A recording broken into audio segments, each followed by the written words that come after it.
Hey, and welcome back again, guys. Little instalment here, just cleaned the decks from taking to bits one of those smelly plug in the wall things to because my 3D printer finally finished after numerous hours of printing. It took approximately 4 hours to print these. What are they? They're for the 3D plotter. Sorry, for the plotter. Idea is that these are going to be the carriages for the bearings. So we've got the bearing, the linear bearing, the bar. The linear bearing goes through the bar. How is that going to get held on? You may well ask. So we've got two blocks, one with a chamfer, one with a chamfer and one with a recess for the nut.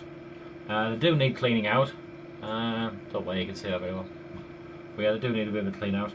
So the idea is that I measured the bearing up 25 by 15, quite easy. So using 123D from the same people who provide Tinkercad. Gives you a little bit more. It does nice things, like gives you a nice, you're able to chamfer the edges a lot easier in it. I don't know, it's just the next step along from where you are if you're using Tinkercad. So the idea is the bearing will sit in there, and there we go. That's it. That will clamp the bearing, and obviously this will fasten to the bed, and there we go. Zero play. Well, okay, there is some play, but unless we start spending significant money on better rods, that kind of thing, this last I could have made them smaller. May reprint, because as you can see they are actually quite deep, but I think inside there's probably only, there's about 5mm, because inside there's that lip. You can just make out the lip there, which is about 2.5mm, 15mm, 7mm. Yeah, there probably is about 4 or 5mm there. From around there onwards is just solid. So I guess I could reduce the form factor of them, but may have. If it gets in the way, I will. If not, I can't see the point, to be honest. What they fit a tree to a lot better than I was expecting, to be honest.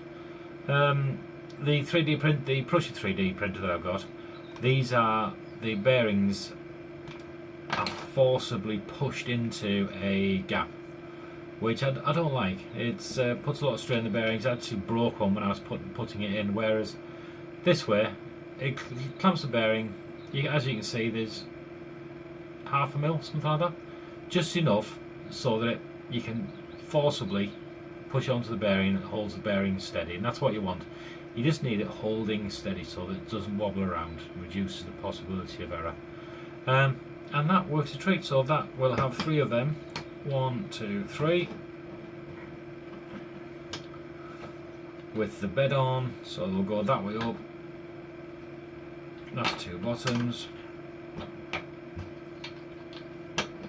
They'll go that way up with the bed on, and they'll be able to slide backwards and forwards on the rails, which is perfect. That's exactly what I'm thinking. Exactly what I'm looking for. It's coming out a lot better than I thought.